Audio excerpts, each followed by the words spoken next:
नमस्कार मंडळी, लग्नानंतर होईलच प्रेम या मालिकेचा आजचा म्हणजेच 31 मार्चचा भाग तुम्ही ऐकत आहात। आणि प्रेक्षकांनो, आज काव्या आणि वसू आत्याची जोरदार भांडणं झालेत बरं का। आज मजा आली एपिसोड बघताना मला। तर सुरुवातीला थोडं मागचा सीन दाखवला त्यांनी। नंदिनी या रम्याला झापते ना की तू मला काव्या समजू नकोस, मी नंदिनी आहे, शारदा आणि धनंजय मोहितेची मुलगी। माझ्यावरच्या संस्कारामुळे मी अशी वागले नाही। माझ्या मनात आलं असतं तर मी तुला उघड केलं असतं, पण मी असं केलं नाही कारण मी काव्या नाहीये, कारण काव्या बोलून दाखवते आणि मी करून दाखवते असं म्हणून नंदिनीने तिच्या हातात तो तांब्या ठेवला आणि तिला गुड नाईट म्हणलाय। पण यामुळे रम्या चांगलीच संतापली आहे। रम्या तिच्या खोलीत आली आहे, पण वसू आत्या आधीच बडबड करायला लागतात रम्या आल्यावर। आज थोड्याफार फरकाने का होत नाही, पण त्या नंदिनीचा डाव फसलाच असता। पण मला एक गोष्ट कळत नाहीये, त्या नंदिनीला मंगळसूत्र मिळालं कुठे? तिच्या हातात ते मंगळसूत्र लागलंच कसं? आता रम्याने तिच्या हातातला तांब्या फेकून दिलाय।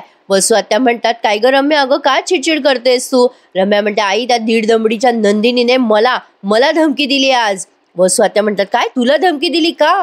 आता रम्या म्हणते, कारण तिला कळलंय ते मंगळसूत्र मी चोरलं होतं म्हणून। मला म्हणाली की माझ्याकडे पुरावा आहे, ते मंगळसूत्र तूच चोरलंय याबद्दल। मी ठरवलं असतं तर सगळ्यांसमोर तुझा खरा चेहरा आणला असता, पण मी तसं केलं नाही कारण मी माझ्यावरच्या संस्कारामुळे थांबले। मग आता वसू आत्या जात असतात नंदिनीवर ओरडायला, थांब रम्या, दाखवते तिला हिम्मत कशी झाली तिची हे सगळं करायची। त्यावर रम्या म्हणते, आई थांब, त्या नंदिनीला मला पण हिसका दाखवता आला असता ग, पण ती काव्या नाहीये, नंदिनी आहे नंदिनी। त्या काव्यापेक्षा ती शातीर आहे आणि शांत आहे। या घरात आल्या आल्या तिने सगळ्यांशी जुळवून घेतलंय। तिने मानिनी मामीशी गोड गोड बोलून मानिनी मामीचं मन जिंकलंय। शिवाय ती जीवाला सुद्धा आपलंसं करायचा प्रयत्न करते आणि त्या पाठच्या मनातून सुद्धा ती उतरलेली नाहीये। आई, तुझ्या एक गोष्ट लक्षात येते का? अगं नंदिनी सगळ्या बाजूने सेफ आहे सध्या। अगं आता उघड तिच्याशी पंगा घेणं आपल्याला परवडणार नाही आई। आपल्याला ती काव्या हुशार आणि नंदिनी बावळट वाटत होती, पण ते तसं नाहीये। अगं तिच्या शांतपणाला तिची पडती बाजू समजून आपण खूप मोठी चूक केली आहे। अगं त्या दिवशीच ती काव्याला ठणकावून सांगत होती की मी जीवाला घटस्फोट देणार नाहीये। आज तोच शांतपणा तिच्या नजरेत मी बघितलाय।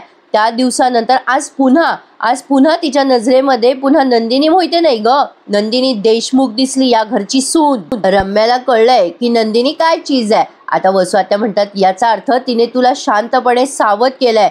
रम्या, तिने तुला शांतपणे सावध केलंय ग। आता या नंदिनी मोहित्याची नंदिनी देशमुख व्हायच्या आत हिच्या गळ्यात पट्टा घातलाच पाहिजे आपण रम्या। आता या दोघी मायलेकी ठरवतात की यांचं जे युद्ध सुरू आहे ना, ते जरा वेगळ्या पद्धतीने खेळायचं। पण तरी सुद्धा वसू आत्या इतका अपमान करून घेतात बिचाऱ्या स्वतःचा की विचारूच नका। वसू आत्या ठरवतात की आता नंदिनीशी सुद्धा उघडपणे लढायचं। पण आता काय काय घडते ना गंमत जम्मत, ते बघत राहा प्रेक्षकांनो। आता वसू आत्याच्या हातात काव्या सापडली आहे। आता सकाळी सकाळी या मानिनी ताई म्हणजे गुढीपाडव्याचा दिवस आहे, किचनमध्ये असतात। त्या नंदिनीचं खूप कौतुक करत असतात। नंदिनीला त्या म्हणत असतात, नंदिनी तुला एक सांगू का? अगं वर्षाच्या पहिल्या सणाला तू या घरात आहे, त्यामुळे मला खूप छान वाटतंय ग। भरलेलं ताट असतं ना, त्यात कसे गोड पदार्थ येतात, तशी तू या घरात मस्त रमलीयस ग। नंदिनी म्हणते, आई आज जेवणाला काय करायचंय? मग त्या म्हणतात, छोले करूयात का? मी वाटाणे भिजत घातलेत आणि बाकी काय आपलं गुढीपाडव्याचा नेहमीचा मेन्यू, पुरी भाजी, कोशिंबीर चटणी आणि श्रीखंड पुरी। नंदिनी आता तिथे डब्बा बघते तर त्यात साखर नसते। ती मानिनी ताईंना म्हणते, आई साखर संपली आहे, दुसरीकडे कुठे आहे साखर? तर आता मानिनी ताई म्हणतात, बेटा ही सुटी पिशवी आहे बघ साखरेची, ही भरून ठेव डब्यात। त्यावर नंदिनी म्हणते, हो आई, मी साखर भरून ठेवते हा डब्यामध्ये, आपल्याला श्रीखंडाला लागेल ना। आता नंदिनीचं आणि मानिनी ताईंचं बोलणं सुरू असतानाच वसू आत्या मध्ये पडतात। तिथे आल्या म्हणतात, तू करणार आहेस नंदिनी श्रीखंड? अगं मला वाटलं फॉर अ चेंज तुझी बहीण करते की काय आज श्रीखंड? आहे कुठे तुझी बहीण? सणावारी झोपली असेल ना ती। आता वसू आत्या काव्याबद्दल बोलणार तेवढ्यात तिथे काव्या येते आणि म्हणते, आत्याबाई अहो झोपलेच नाहीये मी, अहो तुम्हाला भेटल्यापासून माझी झोपच उडाली आहे। आणि प्रेक्षकांनो, इथून पुढे या दोघींच्या भांडणाची जुगलबंदी रंगली आहे बरं का। आता वसू आत्या तिला म्हणतात, काव्या तू चांगली वागायला लागली ना तर मी स्वतः अंगाई गाईल ग तुझ्यासाठी। त्यावर काव्या म्हणते, नको, मला नकोय तुमची अंगाई, मला एवढं चांगलं वागणं नाही सहन होत, मला अजीर्ण होतं। त्यावर वसू आत्या म्हणतात, अगं तुला प्रेम सहन होत नाही हे पहिल्या दिवसापासून आमच्या लक्षात आलंय ग. आमचे पार्थ आणि मानिनी इतकं चांगलं वागताय तुझ्याशी, पण तू म्हणजे बाई, पण तुझ्या बहिणीकडे बघ जरा, तिला बरोबर कळलंय की आमच्या मानिनीना कसं घोळात घ्यायचं ते. वसू आत्याने चांगला तोंडाचा पट्टा चालू केलाय. मग आता काव्या म्हणते, हो का, पण मी नंदिनी नाहीये ना, जे मला येतं ते तिला येत नाही, जे तिला येतं ते मला येत नाही, मी आहे ती आहे. त्यावर वसू आत्या हसतात आणि म्हणतात, अगं बाई, तुला काय येतं ना हे शोधायला मला तरी बहुतेक भिंगच घ्यावं लागेल. काय ना, आमच्या घरात नाही आहे ना ते काव्या. अगं त्यामुळे ना तूच सांग बाई स्वतःच्या तोंडाने, तुला काय काय येतं काय काय नाही. आता या वसू आत्या बोलत असताना मानिनीताई आणि नंदिनी बिचाऱ्या तिथेच उभ्या आहेत शांत. मग काव्या म्हणते, मला ना दुसऱ्याच्या मॅटरमध्ये तोंड खुपसायला अजिबात आवडत नाही. त्यावर नंदिनी म्हणते, काव्या काय बोलते, सगळं भान ठेव ना जरा, मोठ्या आहेत त्या आपल्यापेक्षा. मानिनीताई अगदी गोड बोलतात, हे बघ काव्या, अगं बेटा, चांगल्या घरातली शहाणी मुलगी आहेस की नाही तू, मोठ्या माणसाशी असं बोलू नये. आणि ओ वसुताई, आज दिवस काय आहे, राहू द्या ना जरा, शांत व्हा तुम्ही पण. वसू आत्या म्हणतात, बाई मानिनी, मला माहिती आहे कुठला दिवस आहे आजचा, पण तुझ्या सुनेला माहिती आहे का आज काय बनवायचं असतं, आज कुठला दिवस आहे, वेळेत स्वयंपाक घरात यायचं असतं नव्या सुनेने. कुठल्याही वारी ह्या बाईचा तोरा सारखाच असतो, सतत आपली चिडचिड चिडचिड. आणि म्हणूनच ना आजकाल आपला पार्थ आणि जीवा दोघेही एकमेकांशी फटकून वागायला लागलेत. म्हणजे वसू आत्याचं असं म्हणणं आहे की पार्थ आणि जीवा वाईट वागतायत ते काव्यामुळे. पुढचा सीन आता जीवा, पार्थ आणि त्यांचा लहाना भाऊ युग या तिघांचा दाखवलाय. आता या युगने एक कल्पना केली आहे, पण ती काय हे पुढे ऐका. आता पार्थ चेंज करत असतो तेव्हा जीवा येतो, तेव्हा पार्थ म्हणतो, ये ना जीवा. आता जीवा आल्याला म्हणतो, काय बोलायचंय तुला, बोल लवकर, माझ्याकडे वेळ नाहीये. पार्थ म्हणतो, मला नाही रे काही बोलायचं, तूच मला सांगितलं होतंस ना की तुला काहीतरी बोलायचंय. जीवा म्हणतो, नाही, मला तुझा मेसेज मिळालाय की तुला काहीतरी बोलायचंय, तुला सांगायचंय, म्हणून मी इथे आलोय.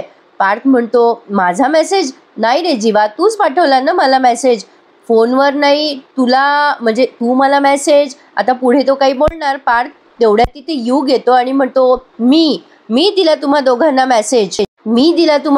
मेसेज, तुला याच्याशी आणि याला तुझ्याशी बोलायचे असं मी सांगितलं तुम्हा दोघांना.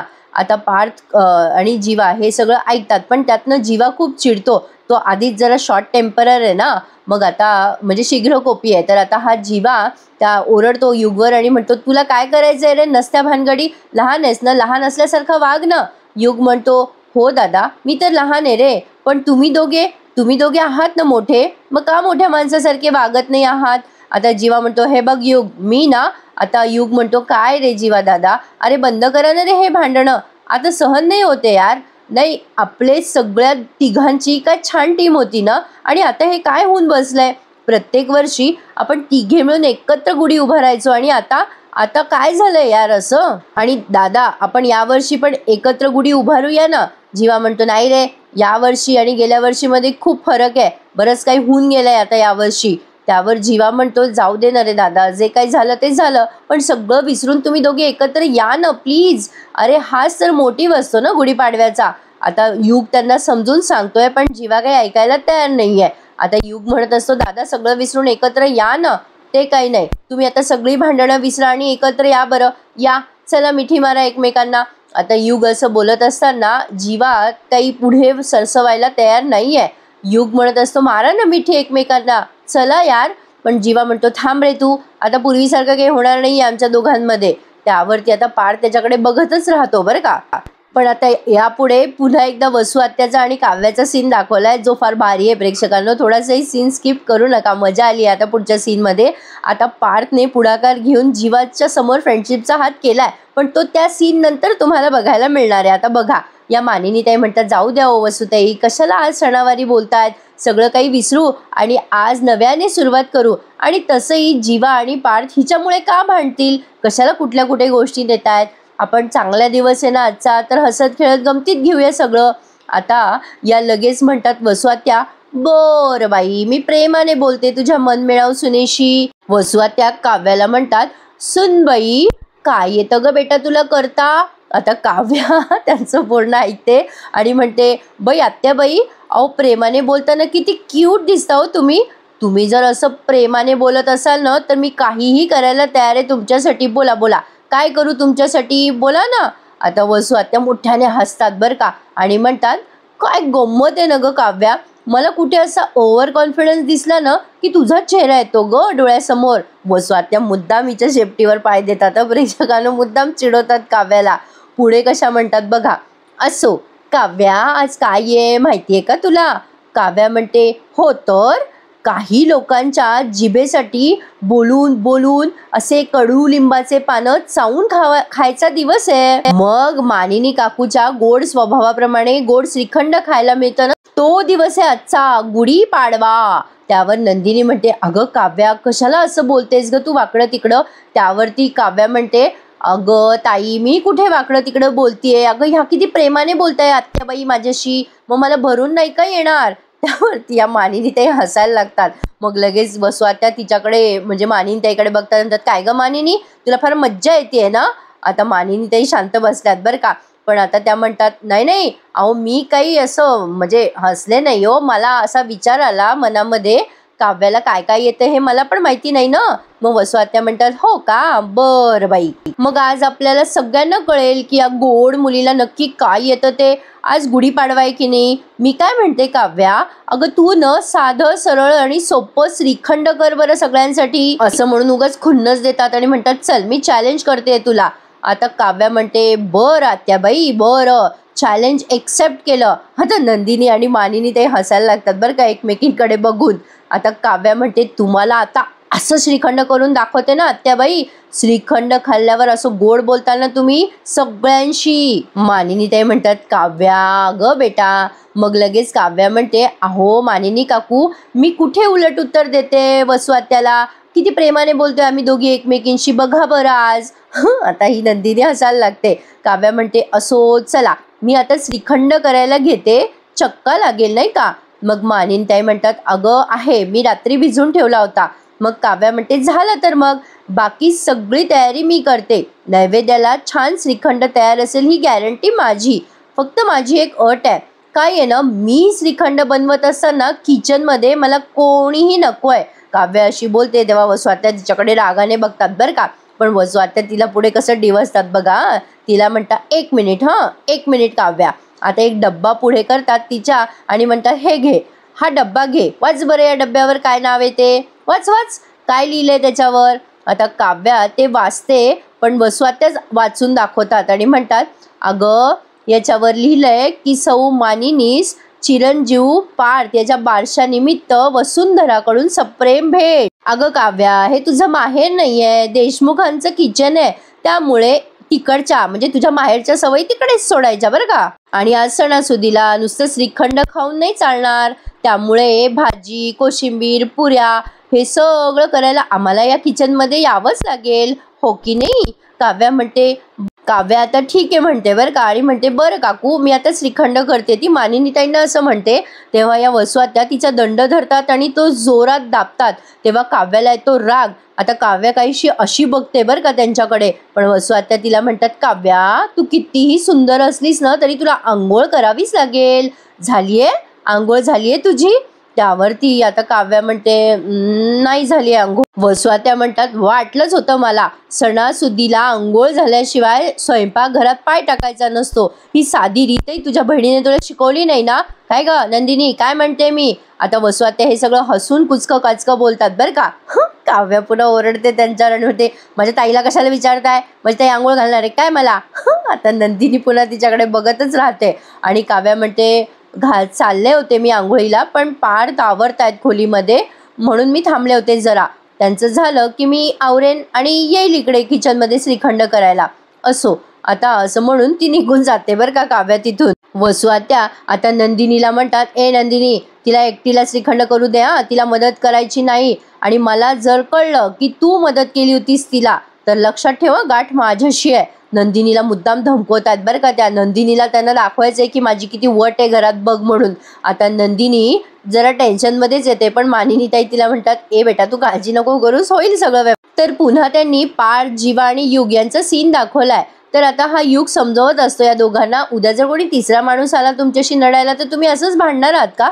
काय रे पार्थदादा, तू जीवाची बाजू नाही घेणार?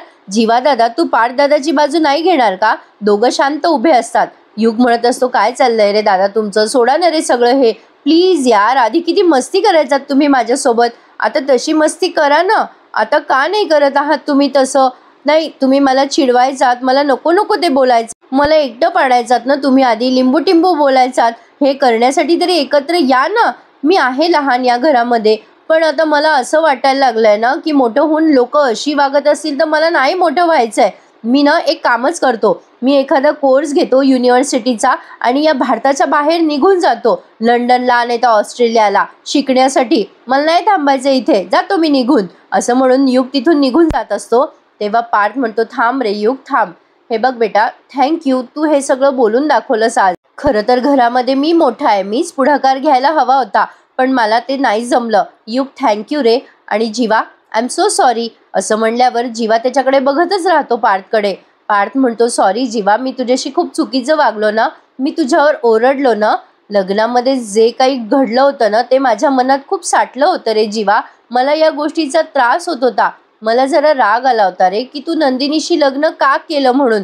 पण खरंच रे, त्यावेळेला माझा तो निर्णय चुकला रे. तू त्या परिस्थितीत लग्न केलं होतंस हे मी समजून घ्यायला हवं होतं.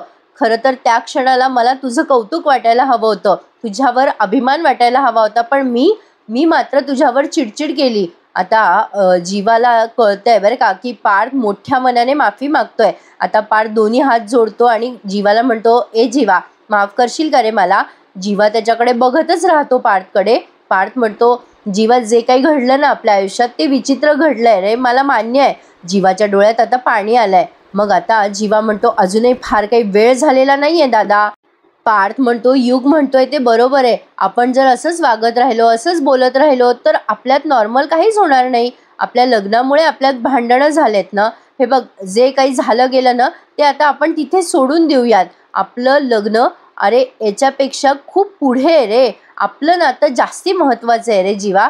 हे बघ, तुला माहिती आहे ना, तुझ्या चेहऱ्यावर हसू, तू आनंदी असलास तरच मी आनंदी असतो.